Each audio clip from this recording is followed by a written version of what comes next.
우리는 결과를 알기 때문에 그렇게 두려워하거나 떨거나 답답해하지 않고 흥미진진하게 되어지는 일들을 조금은 편안한 마음으로 볼 수 있습니다만, 당시 이 사건을 당했던 다윗의 입장은 정말 쉽지 않았을 것 같습니다. 아무 잘못도 없는데, 말 그대로 잘못해서가 아니라 잘하고 있기 때문에 미움을 받는 그런 입장, 얼마나 억울하고 답답하겠습니까? 그러나 그 과정에 눈에 보이지 않지만 하나님께서 역사하고 계시고 돕고 계시고 이끌고 계시기 때문에 그런 것들을 두려워하지 않고 낙심하거나 원망하지 않고 흔들리거나 범죄하지 않고 그저 묵묵히 마땅히 자신이 가야 될 길을 가고 있는 것입니다. 마땅히 자신이 가야 될 길을 간다는 표현을 종종 드리는데 그게 말처럼 쉬운 것은 아닌 것 같습니다. 마땅히 자신이 어떤 길을 가야 되는지 알아야 됩니다. 그것을 모르는 사람들이 이 세상에 거의 대부분입니다. 자신이 인생의 길을 걷는데 마땅히 가야 될 길이 어떤 길인지 모릅니다. 학교 다니면서 중고등학교에서 이런 선생님 저런 친구들 그런 영향을 받으면서 성장을 하다가 갑자기 대학교 입시를 앞두고 문과를 선택할지 이과를 선택할지 자기 성적에 비추어서 어떤 대학을 선택할지 어떤 학과를 선택할지 또 거기에 따라서 집에서만 살지 못하고 자취를 하거나 기숙사 생활을 하기도 합니다.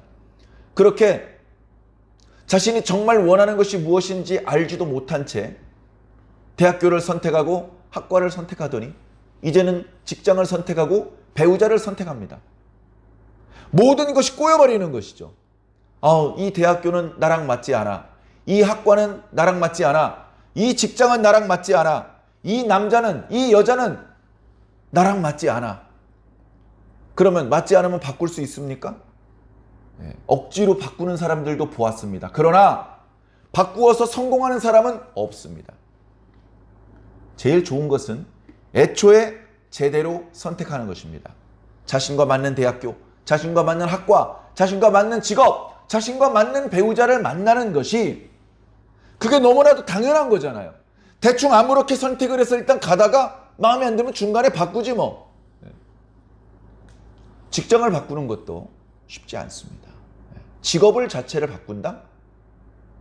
정말 어려운 일이고 억지로 바꾼다고 하면 경쟁력이 떨어지겠죠. 어렸을 때부터 준비한 사람을 어떻게 이길 수 있겠습니까?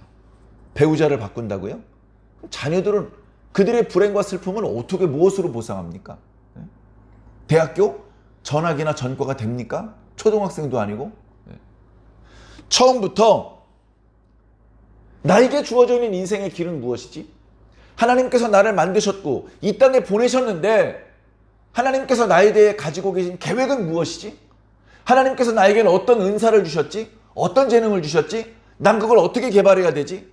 나는 나의 삶의 진로를 어떻게 개척해야 되지?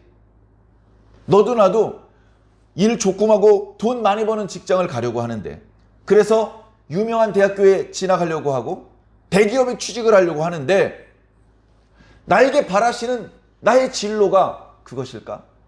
하나님의 뜻은 무엇일까? 기도해야죠. 기도해야 되잖아요. 주일학교 잘 다니고 중고등부도 잘 다니던 학생들이 고등학교 2학년 3학년이 되면 교회 못 다닙니다. 부모님이 야 교회 가지 마 학원 가. 그래서 교회를 못 다녀요. 정말 그동안 기도를 안 하다가도 고등학교 2학년 3학년이 되면 금식하고 하나님의 이름을 부르면서 하나님 왜 저에게는 빨리 당신의 비전을 가르쳐 주지 않았습니까? 저의 진로를 보여주시옵소서. 제가 어느 방향으로 가야 될지 가르쳐 주시옵소서. 기도해야 될 판에 전보다 더 많이 기도해도 부족할 판에 갑자기 기도를 끊어버립니다. 예배를 끊어버리고 교회를 끊어버립니다. 그래가지고 재수하지 않고 그럭저럭 자기가 원하는 수준의 대학교에 가면 성공한 줄 압니다. 기도를 고등학교 때 끊었는데 대학교에 가면 기도가 다시 이어집니까? 가뜩이나 이제 통제장치가 다 풀려가지고 끈 풀린 망아지처럼 세상의 온갖 유혹을 정통으로 얻어맞으면서 하나님은 잊어버린 채 만신창이가 되는 것이죠. 만신창이가. 여러분, 술 마시던 사람은 술 끊으면 그만이고 담배 피우던 사람은 담배 끊으면 그만이라고 생각하시는 분 계십니까? 절대 원래 상태로 돌아올 수 없습니다. 다리가 부러졌어? 기부스에서 붙이면 되지. 그 붙여놓으면 다치기 전과 똑같은 상태냐고요. 결혼했다가 실패해서 다시 이혼하면 다시 총각되고 다시 처녀되는 겁니까? 네? 그렇게 어리석어요. 그렇게 많이 배우고 돈도 많이 벌고 다 어른스럽게 생각할 수 있을 것 같은 사람들이 가만 보면 가장 어리석은 결정을 내리는 거예요. 그래서 세상에는 의외로 좀 이렇게 못 배운 사람들, 그렇게까지 넉넉하지 못한 사람들, 그러니까 마음껏 뭘 할 수 없는 사람들, 그런 사람들이 오히려 하나님의 뜻 안에 사는 경우들이 많습니다. 돈 벌어서 마음껏 쓸 수 있는 사람, 아이들 원하는 대로 넓은 방, 또 원하는 학원, 과외 다 시켜줄 수 있고, 그렇게 해줄 수 있는 집보다 그걸 해줄 수 없는 집의 자녀가 오히려 하나님 안에서 반듯하게 자랄 수 있는 환경이 될 수도 있는 것입니다. 세상에 공짜는 없습니다. 공부 안 했는데 명문대학교 가고 대기업에 취직하면 안 되죠. 만약에 억지로 들어간다 하더라도 같은 학생들과 실력 차이가 나서 적응하기 어려워질 겁니다. 외국계 회사, 보스가 외국인이고 주로 만나는 상대방들이 다 외국인들입니다. 자기는 영어를 못해, 영어를. 그런 회사에 월급 많이 준다고 뇌물 써서 억지로 취직을 하면 그래서 뭘 할 수 있겠습니까?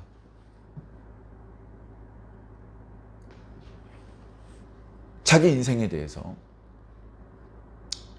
한 번도 생각해 보지 않은, 그냥 그런 걸 생각하는 것은 사치라고 생각하는, 그저 순간순간 닥쳐오는 문제들을 불을 꺼오면서 급급한 문제만 해결하면서 사는 사람들이 정말로 많습니다. 그러나 계속 그런 식으로 살면 안 되죠. 뒤늦게 후회한들 무슨 보상을 할 수 있겠습니까? 누가 대신 내 고민을 대신해 주겠습니까? 때때로 하던 일을 멈추고 생각해 보아야 됩니다. 생각해 보아야 됩니다. 기도할 수 있는 수준의 분이라면 기도하라고 말씀드리겠지만 그럴 상태가 아닌 분들은 생각해 보시라고 말씀을 드리고 싶습니다. 성경을 읽을 수 있고 하나님의 이름을 부를 수 있는 분들이라면 주의 이름을 부르는 자가 되라고 말씀드리고 싶습니다만, 그게 좀 어려우신 분들은 우선 생각을 곰곰이 해보시기를 부탁드립니다. 개똥 철학에 머무르지 마시고 곰곰이 진지하게 합리적으로 생각해 보시기를 바랍니다. 그리고 혼자만의 생각으로 문제를 풀어내기 어려우시면 주변의 도움을 청하기 바랍니다.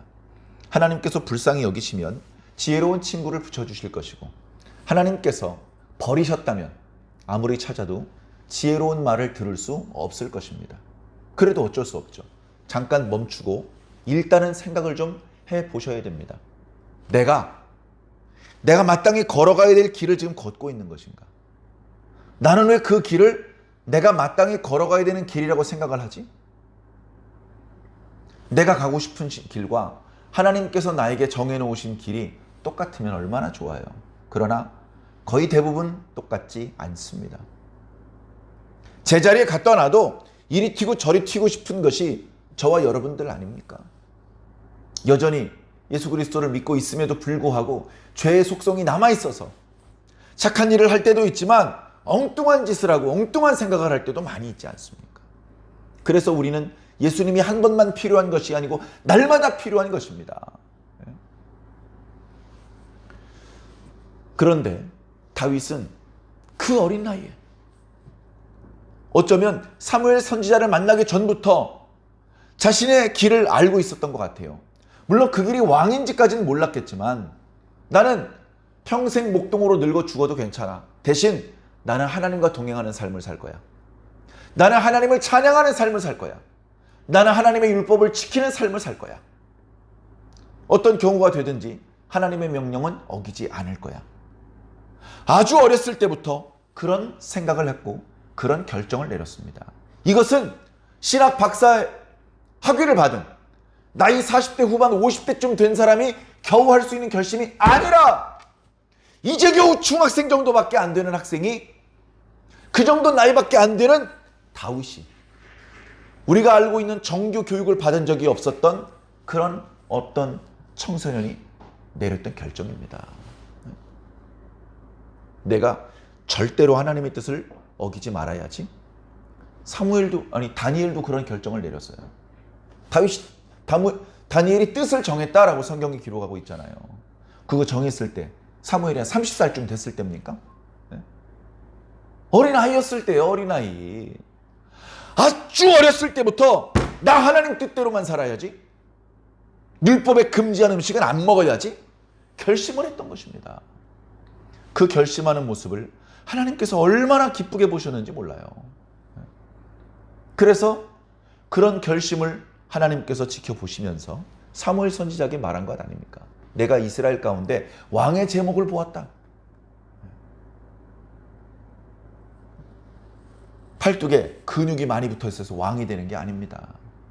집안에 대대로 재산이 많아서 왕이 되는 게 아닙니다. 하나님과 가까워야 그가 왕이 되는 겁니다.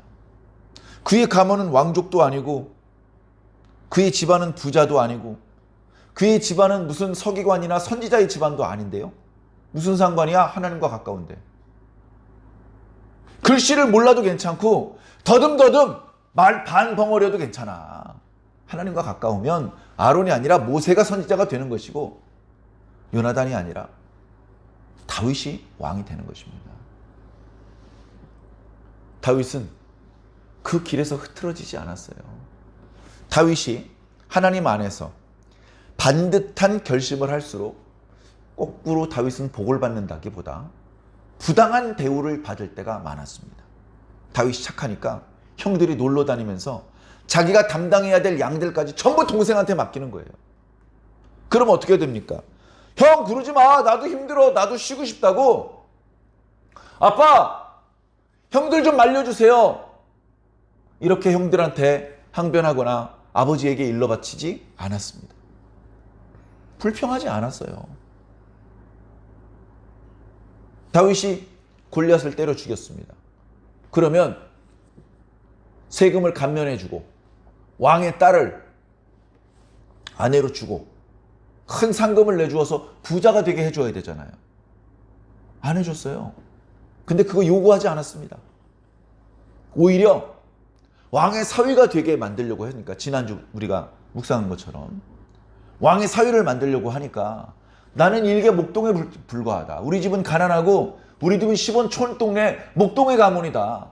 왕의 가문과 어울릴 수 있는 집안이 아니다 하면서 극구 사양을 했습니다. 야심이 없어서 어리석고 멍청이라서? 아니요.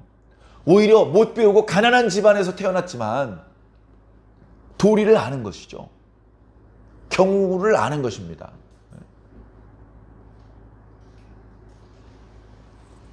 다윗은 하는 모든 일에 최선을 다했습니다. 처음 해보는 일인데도 불구하고 지혜롭게 처신을 해서 많은 사람들에게 칭찬을 받았고 존경을 받았습니다. 그 젊은 나이에 30살도 되지 않았을 때에, 30살이 뭡니까? 이제 20살도 되지 않았을 때에 군대의 장이 되었고 천부장이 되었습니다.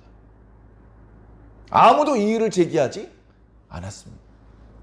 오히려 많은 사람들이 다윗을 사랑해 주었습니다. 다윗이 뇌물을 바치고 사바사바해서 그렇게 된 것이 아닙니다. 다윗은 그저 하나님께 진심이었습니다. 바쁜 일이 있었지만 다윗의 하나님을 향한 진심이 바뀌지는 않았습니다. 다윗은 그저 하나님께 잘했을 뿐입니다. 그랬는데 그 주변의 이웃들도 다 다윗을 좋아하게 되었던 것입니다. 자신이 충성을 다 바치는데도 사울왕은 자신을 미워합니다. 사울왕은 자신을 죽이려고 합니다. 사울왕은 자신을 자꾸 모함하려고 하고 좌천시키려고 하고, 사울왕을 위해서 수금을 타고 있는데도 불구하고 자신을 향해서 창을 던지려고 합니다. 얼마나 부당하고 억울한 대접입니까? 우리 같았으면 삐져가지고, 아니 내가 말이야 얼마나 열심히 일했는데 나한테 어떻게 그럴 수가 있어? 그랬겠죠. 하나님, 제가 하나님께 뭘 잘못했습니까? 왜 저한테 자꾸 이런 일이 발생됩니까? 뭐 그랬을지도 모릅니다. 다윗은 그러지 않았습니다. 다윗은 그렇게 안 했어요. 다윗은 하나님께 맡겼습니다. 하나님께 맡겼어요. 하나님, 저한테 이렇게 좋은 일이 있습니다. 하나님, 저한테 이렇게 안 좋은 일이 있습니다.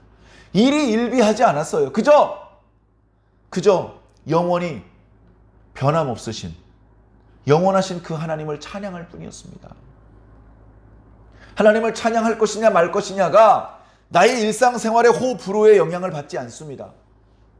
내가 잘했건 못했건 하나님은 여전히 거룩하신데, 그분은 여전히 찬양받기 합당하신 분인데 내가 오늘 아침을 굶었다고 찬양을 안 할 수 있나?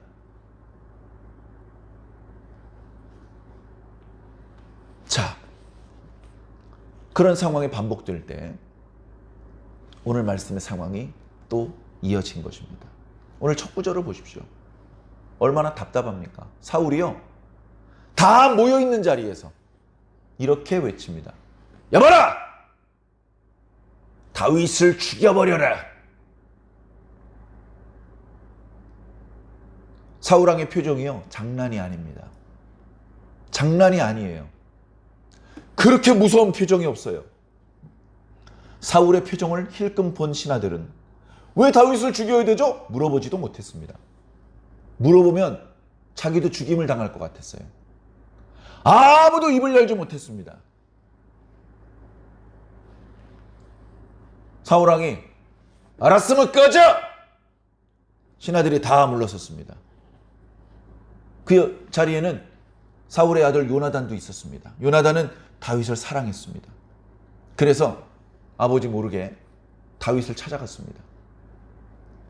우리 아버지가 오늘 신하들과 회의를 하는데 너를 죽이라고 하셨어.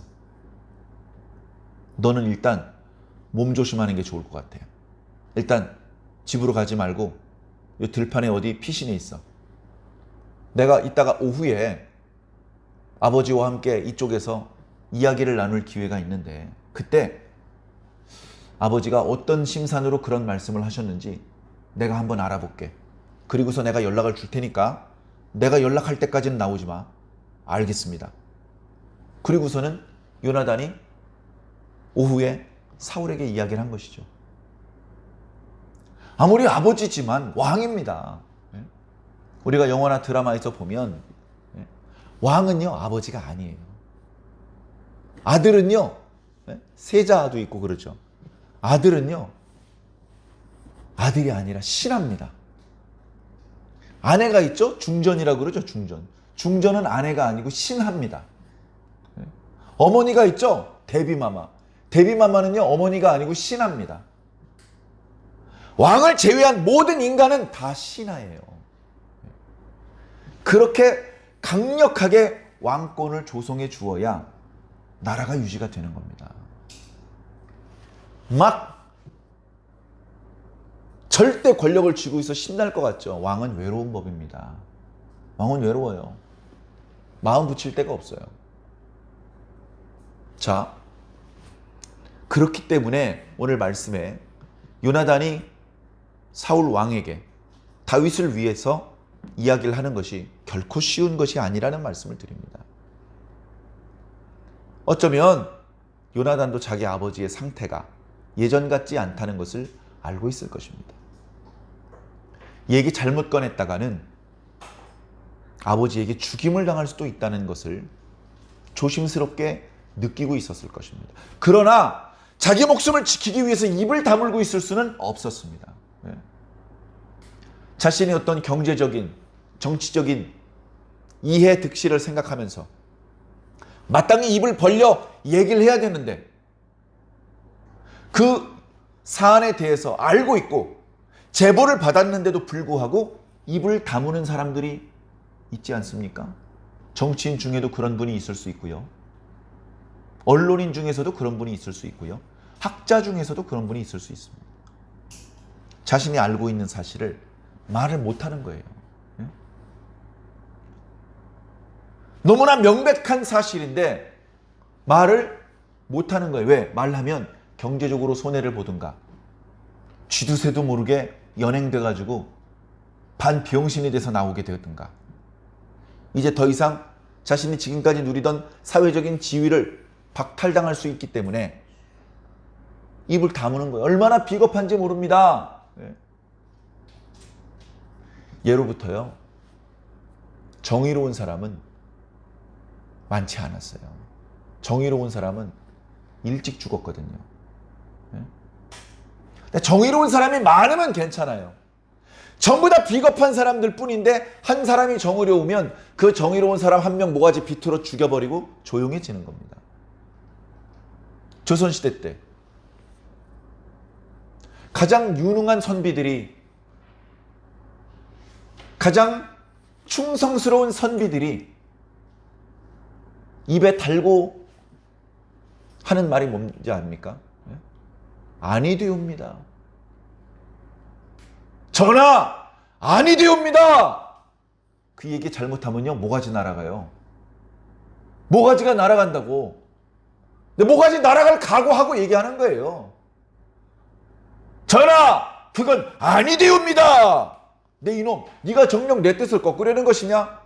전하! 제 목을 꺾으시더라도 그것은 아니되옵니다! 여봐라, 저놈이 목을 꺾어달라고 하니 꺾어버려라!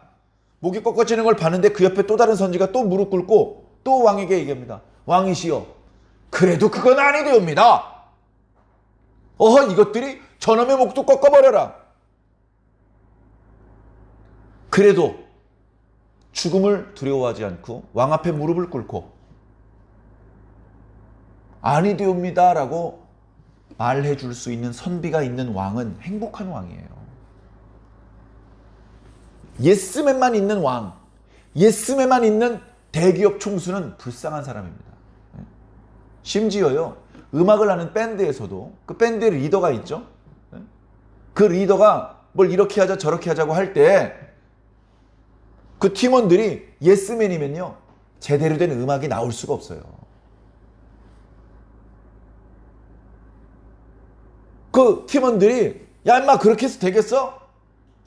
자꾸 불평하고 그래서 다듬어줘야 걸작품이 나오는 겁니다. 사울왕 곁에는요, 예스맨밖에 없었는데 요나단이 오늘 용기를 내는 겁니다. 아버지! 제발 좀 범죄하지 마세요. 이런 건방진 자식 이렇게 할 수 있는데 요나단이잖아요. 아들이잖아요. 다음번 왕이 계승자, 거기다가 신하들에게 신망을 한 몸에 받고 있고 전쟁터에서도 영웅이고, 그런 아들이 허투루 지나가는 말로 하는 것이 아니고 정면으로 아버지를 보면서 진지하게 말하는 겁니다. 사실은 아버지를 위해서 말하는 것이잖아요. 다윗을 위해서 말하는 것이기도 하지만, 아버지, 어찌하여 다윗을 죽이려고 합니까? 다윗이 도대체 뭘 잘못했습니까? 다윗은 목숨을 걸고 블레셋 사람을 쳐 죽였습니다. 하나님께서도 다윗을 도와서 우리 이스라엘 군대에 승리를 주셨습니다. 아버지께서도 그걸 좋아하셨잖아요. 아버지께서도 그런 다윗을 사랑하셨잖아요. 그래서 다윗에게 군대의 장을 맡기셨잖아요. 그래서 다윗에게 막내딸 미가를 아내로 주셨잖아요. 도대체 그 이후에 다윗이 뭘 잘못했길래 다윗을 자꾸 죽이려고 그러십니까? 에? 죄가 없는 사람을 죽이면 하나님께 큰 죄가 됩니다. 아버지, 제발 좀 정신 차리세요.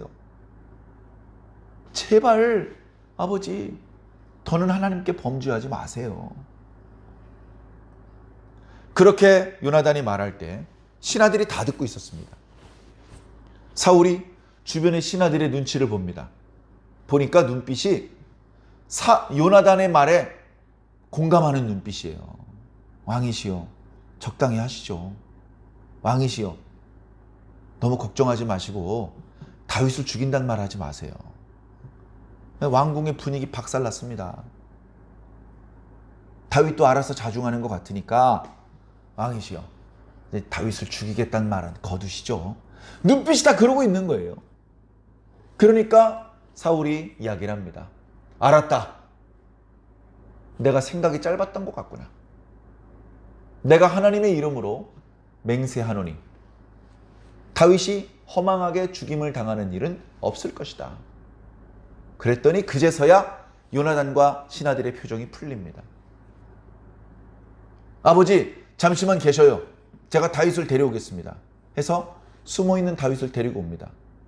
다윗이 사울 왕 앞에 와서 무릎을 꿇습니다. 왕이시여, 저의 억울함을 풀어주시고 저를 너그럽게 받아주셔서 감사하옵니다. 사울이 내 아들 다윗아, 얼마나 고생이 많았느냐. 앞으로는 걱정 없이 편안하게 일하도록 하여라. 그리고 돌려보냈겠죠. 그러나 또 악신이 쉬니까 제정신이 아닌 상태가 또 되는 거예요. 잠깐일 뿐입니다. 잠깐.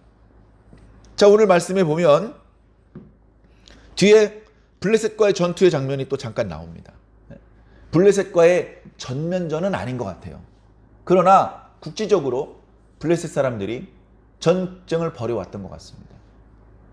다윗이 쏜살같이 달려와서 그 블레셋 사람들을 죽이고 쫓아냈습니다. 그리고 돌아오는데, 자, 이 정도면 표창을 해줘야 돼요. 표창. 네? 자기는 하나도 못하는 걸 전부 다윗이 해주고 있잖아요. 네? 어렵고 위험한 거 전부 다 다윗이 해주면 고마워하고 상 줘야죠. 네? 그래가지고 다윗이 블레셋 사람들을 무찌르고 돌아오면 옆에 있는 다윗의 신하들이 아이고, 이번에 가시면 왕께서 크게 포상하실 겁니다. 저도 한턱 주셔야 됩니다. 뭐 이러고 가고 있는데 사울은 창을 들고 기다리는 거예요. 다윗 죽여버리려고. 네? 다윗을 죽여버리려고. 다윗이 나타났어. 왕의 표정을 보니까 안 되겠어. 또 수금을 탑니다. 이젠 수금을 타도 안 돼요. 수금을 타는 다윗을 향하여서 단창을 집어 던집니다. 단창을. 네? 다윗이 피했어요. 피하지 않았더라면 그 창에 몸통에 관통되어 죽었을 겁니다. 다윗은 민첩하게 피했고 다윗을 향해서 던졌던 창은 벽에 꽝 하고 박혔대요. 얼마나 세게 던졌으면. 다윗은 두려워서 그 길로 도망갈 수밖에 없었습니다. 물론 그 길로 10년 도피 생활이 시작된 건 아니었고요. 일단 집으로 도망했습니다. 집으로 도망했어요. 전쟁 갔다 와서 제대로 씻지도 못했는데 왕에게 먼저 보고하러 갔는데 창이나 던지고. 그러나 불평하지 않고 일단 집으로 가서 씻고 잠깐 쉽니다. 근데 그 사이에 사울이 전령들을 보냅니다. 병사들을 보낸 거예요. 그래가지고 너희들은 다윗의 집 주변을 매복하고 있도록 해라. 다윗이 도망가지 못하게. 그렇게 하다가 다윗이 아침에 일어나면 그 집으로 들어가서 찔러 죽여라. 그런 명령을 내린 거예요. 지난번에 요나단의 말을 듣고 절대로 죽이지 않겠다 맹세했던, 다 구랍니다. 맹세도요, 그 사람의 됨됨이에 따라서 믿어도 되는 맹세가 있고 믿을 수 없는 맹세가 있는 거예요. 그래가지고 전령들이 밤새 잠도 제대로 못 자고 다윗의 집을 매복해서 지키고 있습니다. 그런데 그날 밤에 그 사실을 미갈이 눈치챕니다. 미갈이 눈치채고 남편한테 얘기를 합니다. 여보, 오늘 밤 여기서 편안하게 주무실 생각하시면 안 됩니다. 이랬다가는 내일 아침에 당신 죽습니다. 그러니까 지금 아주 심각한 상황이니까 오늘 밤에 도망가십시오. 그래가지고 급히 도망을 칩니다. 도망을 쳐요. 다윗을 창에 달아 내리매. 정확히 어떤 모습인지 모릅니다. 매복되어 있는 병사들이 눈에 띄지 않는 창을 통해서 밧줄을 타고 내려왔다는 것인지, 아니면 커다란 광주리 같은 것에 줄을 매달아서 그 줄에 매달린 바구니 안에, 그 광주리 안에 들어가서 그래서 위의 층에서 아래층으로 내려왔다는 말인지 피신을 합니다. 얼마나 창피하고 얼마나 불편스러운 일입니까? 그러나 다행히 그 밤에 자객이 침투에 들어온 것은 아니고 아침까지 기다리라고 했기 때문에 그 사이에 미갈은 잠도 못 자고 어떤 우상을, 요즘 말로 하면 마네킹 같은 것을 다윗의 침상에다 눕힙니다. 그리고 그 머리 쪽에 해당되는 부분에 양털을 뒤집어 씌우고 발치 쪽이나 소매 쪽에 해당하는 곳에는 옷을 이렇게 뒤집어 씌우고 그리고 이불을 덮었습니다. 몸이 아프고 피곤해서 머리까지 이불을 덮고 자는 것 같은 모양을 해놨습니다. 자, 아침이 되었습니다. 다윗이 밖에 나오질 않아요. 그러니까 전령들이 안으로 들어갑니다. 들어갔더니 미갈이 무슨 일이시죠? 아, 왕께서 다윗을 찾으십니다. 남편은 지금 몸이 아파서 지금 쉬고 있습니다. 아직도 못 일어났네요. 왕에게 그렇게 전하세요. 왕의 아버지니까, 왕의 딸이니까 함부로 못하고 그 전령들이 왕에게 돌아왔습니다. 아니 뭐 매복을 했는데 안 나와가지고 아침에 들어가 보니까 공주님께서 말씀하시기를 다윗이 피곤해서 몸이 아파서 아직도 쉬고 있다고 합니다. 그러니까 이런 멍청이들 다시 가서 아직도 침상에 누워있다면 침상째 나한테 들고 와. 내가 직접 죽여버리겠어. 이러고 있는 겁니다. 그래가지고 그 병사들이 다시 미갈의 집으로 가는 것이죠. 다윗의 집으로. 그래서 올라가 봤더니 그게 침상에 누워있던 게 다윗이 아니었어요. 다윗이 아니고 이렇게 우상을 가지고 마치 다윗이 누워있는 것처럼 꾸며놓은 겁니다. 아니 공주마마 어떻게 이러실 수가 있습니까? 하면서 왕에게 다 보고했겠죠. 왕이 미갈을 불렀습니다. 야 임마 너 어떻게 나한테 그럴 수가 있느냐. 근데 여기서 사울이 하는 말을 한번 들어보세요. 야 임마 다윗은 나의 대적이야. 대적. 아니 다윗이 왜 사울의 대적이 됩니까? 다윗이 사울을 죽이려고 했습니까? 다윗이 스스로 왕이 되려고 뭐 했습니까? 아무것도 안 했잖아요. 다윗이 대적이래요. 죽여야 된대. 온 나라의 힘을 총동원해서 다윗을 죽여야 된대요. 미갈은 또 비겁한 변명을 합니다. 다윗이 자기를 위협해서 어쩔 수 없이 놓아주었다. 자, 그렇게 이제 다윗이 숨어버려가지고 사울이 잠깐 이제 잊어버리고 있습니다. 그 사이에 다윗은 사무엘 선지자가 있는 라마로 갔습니다. 라마가 코앞은 아닐 겁니다. 며칠은 걸어가야 했을 것입니다.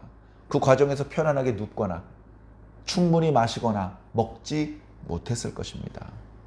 그러나 자기가 진정으로 믿고 의지할 수 있는 분이 이제 이스라엘 땅에는 사무엘 선지자밖에 없다고 생각했던 것 같습니다.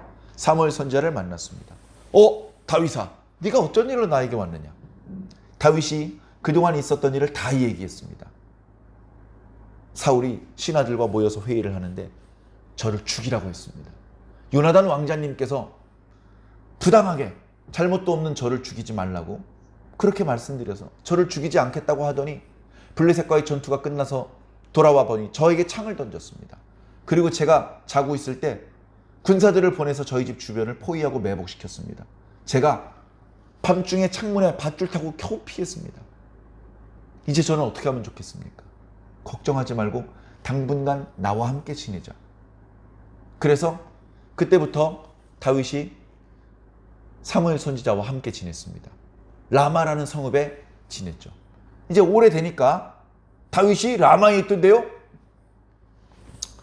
사울의 나라니까 곳곳에 있는 연락망이 있을 건 아닙니까?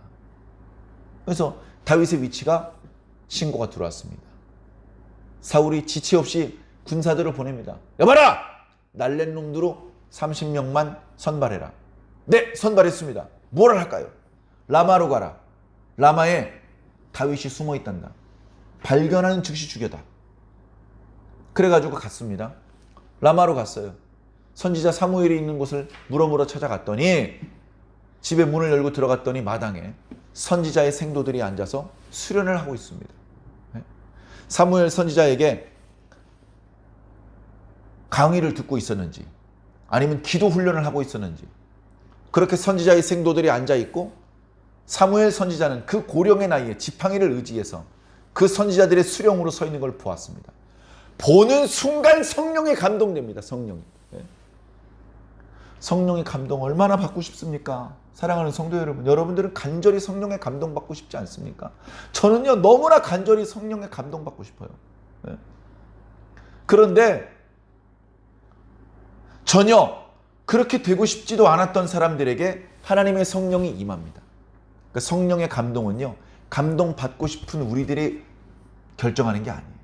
하나님께서 준비가 됐든 안 됐든 당신께서 원하는 자를 성령으로 감동시키실 수 있는 것입니다.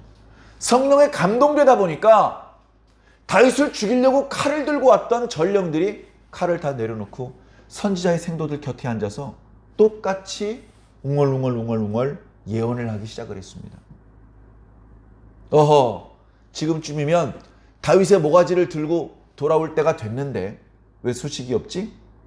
연락을 받아보니까 아이고, 전령들이 다윗을 죽이기는커녕 선지자들의 생도들과 함께 앉아가지고 예언하고 있던데요. 이런 멍청이들, 야, 날랜 놈으로 30명 다시 뽑아 해가지고 다시 특공대를 파견을 합니다. 그 특공대도 거기 도착하자마자 성령에 감동돼서 거기 주저앉아서 예언을 합니다. 이런 멍청한 것들, 야, 다시 30명 특공대 편성해, 야, 가서 죽여. 가자마자 또 거기서 주저앉아서 예언을 하고 있습니다. 이런 멍청한 놈들, 내가 아무래도 직접 가서 내 손으로 죽여야 되겠군 해가지고 자기가 직접 갑니다. 라마에 갑니다. 사무엘 선지자가 어디 있어? 저쪽 언덕 위에 나옳 마을에 있습니다. 라마 나옳에 사무엘 선지자가 있는데, 사무엘 선지자를 보기도 전에 아이들한테 선지자가 있는 곳이 어디냐고 물어본 그 자리에서 성령이 임해버렸어요. 거기서 계속해서 예언을 하면서 사무엘 선지자가 있는 대로 걸어갑니다. 걸어가면서 계속 예언을 합니다. 사무엘 선지자인 데까지 왔어요. 옷을 벗습니다. 다 보는데 창피한 줄도 모르고 옷을 홀랑 벗습니다. 그리고 사무엘 선지자 앞에 들어 눕습니다. 저녁 늦게까지. 무력이 하나님의 능력을 이길 수 없습니다. 하나님의 능력을 이길 수 없어요. 무슨 엑스맨이나 우리 영화에서 보는 초자연적인 슈퍼 히어로들의 어떤 능력, 그런 능력이 있어야 어떤 무력을 막을 수 있고 제압할 수 있고, 하나님 그렇게 어렵게 할 필요 없어요. 하나님의 성령만 있으면 모든 것들을 당신의 뜻대로 할 수 있습니다.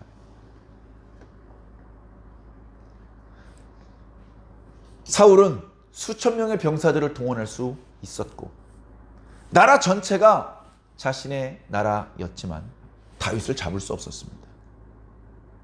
다윗을 자기 아들 요나단이 변호를 해줘요. 자기 딸 미갈이 피신시켜줘요. 그리고 사무엘 선지자가 하나님의 성령님께서 다윗을 지켜주시고 도와주신다고요. 어떻게 다윗을 잡아요? 어떻게? 하나님보다 힘이 세야 보호하시는 하나님의 보호막을 걷어내고 다윗을 잡을 것 아닙니까? 하나님보다 강한 게 어디 있어요? 뒤에 이어지는 말씀을 보면 다윗이 그 라마를 떠나서 도망갑니다. 도망가는 이유는 자기 때문에 잘못하면 선지자들도 화를 입을까 두려워했고, 그리고 그렇게 전령들이 성령에 감동되어서 예언하는 동안에 다윗이 멀리까지 도망갈 수 있는 시간을 벌어준 것입니다. 그래서 도피 생활이 시작되는 겁니다. 아직 도피 생활이 끝난 것은 아니고 또 다음 주에 여러 가지 또 사건들이 있습니다만, 어찌되었건 다윗은 이런 부당한 상황을 만났음에도 불구하고 불평하거나 원망하지 않았습니다. 그저 자신이 마땅히 가야 될 길을 갔을 뿐입니다. 그 길이 가시밭길이어도 불평하지 않았고, 그 길이 왕좌의 길이라 하더라도 교만해지지 않았습니다. 우리는 이게 필요합니다. 이 땅에 있는 동안에요, 예를 들면 저 같은 경우 집사였다가, 예를 들어서 전도사였다가, 강도사였다가 목사입니다. 예를 들면 당회장이 됐다, 예를 들어서 노회장이나 대회장이 될 수도 있습니다. 그러면 어깨에 붙은 계급장이 점점 커지고 화려해지겠죠. 계급장이 뭐야? 하나님 앞에 아무것도 아니잖아요. 아무것도 아니라는 걸 잊어버리면 안 됩니다.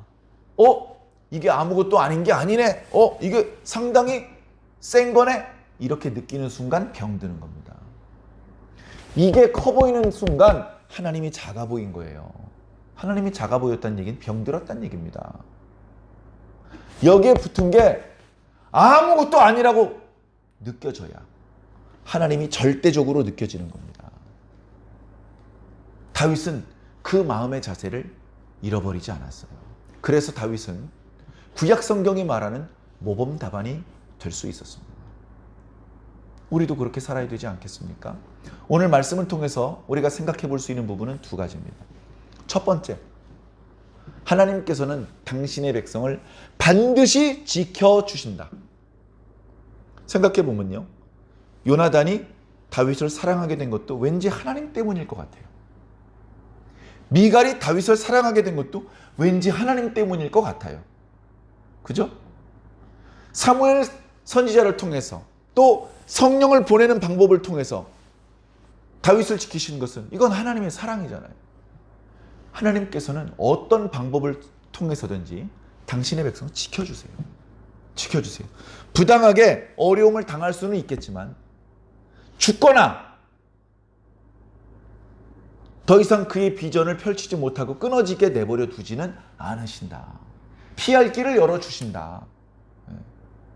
굶어 죽지 않게 까마귀를 통해서라도 먹을 것을 주시고 피할 길을 열어주시고 그의 생명을 보존해 주시고 그를 통해서 받으실 효도를 다 받으신 다음에 데려가신다는 겁니다.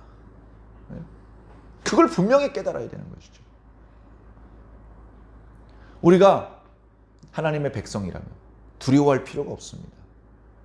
지금 내 통장에 돈이 진진하게 많든지 아니면 계속 카드회사에서 막 전화가 오는, 집에 가가지고 항아리에 바가지를 놓고 긁어봤자 쌀이 한 바가지도 떠지지 않는 그런 안타까운 상황이라 하더라도 당황하거나 두려워하거나 불평하거나 원망할 필요가 전혀 없다. 내가 하나님의 백성인데, 내가 하나님의 아들인데 천지의 소유자께서 나를 굶겨 죽이시겠어?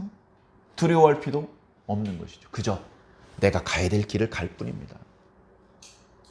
그러나 하나님을 잃어버리고 나면 모든 것을 다 잃어버리게 되는 것이죠. 또 한 가지 우리가 주목해야 될 점은 이것입니다. 의로운 자를 위해서 변호할 수 있어야 된다. 상황이 정의롭지 못하게 흘러갈 때 조금 부담스럽고 위험할 수도 있겠지만 진실을 말해야 된다. 진리를 말해야 된다. 정의를 말해야 된다. 정의를 말하면요, 썰렁해집니다. 분위기 싸해진다 그러죠, 젊은 사람들. 너무나 옳은 얘기인데도 불구하고 그 말을 입 밖에 내뱉는 것은 불문율이야. 그거 하면 안 된다고. 다 알고 있어. 근데 말 안 해. 그럴 때 말할 수 있어야 됩니다. 진리를 말하는 것은, 정의를 말하는 것은 용기가 필요합니다. 때로는 목숨을 걸어야 될 수도 있습니다. 하나님, 저 오늘 이 얘기하고 오늘 여기서 죽을랍니다. 그런 결연한 의지가 없으면요, 입술이 떨려서 말을 할 수가 없는 거예요. 정의를 말하려면은 용기가 필요할 뿐 아니라 지혜가 필요합니다. 용기랍시고 두서없이 함부로 이 얘기했다 저 얘기했다 하면 전달이 안 돼요. 전달이 안 됩니다. 어떻게 얘기를 시작해야 되지? 어떻게 얘기를 끌고 나가야 되지? 어떻게 마무리를 지어야 되지? 이런 부분을 미리 생각을 하고 준비를 해야 됩니다. 그렇게 잘 준비를 하고 말을 할 때, 그때 진리를 말하고 정의를 말했음에도 불구하고 불미스러운 일을 당하지 않고 그 정의가 관철되는 기적을 체험할 수도 있게 되는 것입니다. 지금 우리가 사는 세상, 유비쿼스터스 세상, 5G의 세상, 옛날이랑 많이 달라졌죠. 기술에 너무나도 진보했습니다. 그러나 그렇다고 꼭 정의로워지는 것은 아니에요. 인간 자체가 정의롭지 못한 존재이기 때문에 그 인간이 만들어 오는 세상의 시스템은 결코 정의로울 수가 없습니다. 컴퓨터는 거짓말을 안 한다 그러죠. 그러나 그 컴퓨터를 만든 것이 사람이고 그 컴퓨터를 조종하는 것이 사람이라면 컴퓨터라고 덮어놓고 믿을 수 있는 것은 결코 아니라는 것입니다. 죄인이, 사악한 인간이 무슨 장난질을 쳐놨을지 모르는 것입니다. 우리가 진짜 의심 없이 믿을 수 있는 분은 하나님, 예수님, 성령님밖에 없습니다. 그래서 우리는 비록 부족하지만 진리를, 정의를 정확히 알아야 되고 그것을 말해야 되는 순간에 숨기지 않고 말해야 됩니다. 그리고 내가 그렇게 진리를 말할 줄 아는 하나님의 백성이라면 하나님께서는 반드시 나를 지켜 보호해 주실 것이다. 그런 분명한 믿음을 가지고 세상 속에서 빛과 소금으로 살아주시기를 당부드립니다. 세상이 모든 빛도 집어삼킬 것 같은 흑암, 그 흑암에 덮인 것 같이 되어 있지만 우리들은 꺼지지 않는 불빛이 되어야 합니다. 저 지구 반대편, 저 우주 반대편까지 빛으로 충만하게 만들 수는 없지만 내 주변이라도 빛으로 비출 수 있어야 됩니다. 소금 쉽지 않아요. 막 썩어 문들어갈 때요. 소금에 절여 놓으면 썩지 않습니다. 우리가 저 지구 반대편까지 썩지 않게 막을 수는 없어요. 그러나 내가 지금 살고 있는 내 주변만이라도 썩지 않게 만들 수 있어야 됩니다. 그렇게 저와 여러분이 빛과 소금의 역할을 잘할 수 있다면 우리는 어쩌면 우리에 대한 하나님의 비전을 잘 깨닫고 우리가 가야 될 마땅한 길을 잘 걷고 있는 것일 것입니다. 그런 우리는 때때로 부당한 대우를 당할 때도 있겠지만 결국은 하나님께서 지켜주실 것이고 꼭 필요한 것은 공급해 주실 것입니다. 필요한 것은 알게 해 주실 것이고 난처한 순간에 도와줄 사람을 만나게 될 것입니다. 사랑하는 성도 여러분, 낙심하지 마시고 언제나 하나님의 이름을 부르시기를 바랍니다. 기도, 세상의 어리석은 게 기도같이 보입니다. 그러나 저와 여러분들은 가장 먼저 기도하시고 기도에 가장 많은 에너지를 사용할 수 있는 저와 여러분들이 되기를 바랍니다. 기도하는 사람은 망하지 않습니다. 기도하는 나라는 망하지 않습니다. 우리 교회는 기도하는 성도들, 기도하는 교회가 되어야 합니다. 그렇게 이 땅에 있는 동안에 하나님의 뜻을 정확하게 깨닫고 하나님의 뜻대로 쓰임 받다가 하나님의 영광의 나라에 부름받을 수 있는 저와 여러분들이 꼭 되기를 예수님 이름으로 간절히 축원합니다.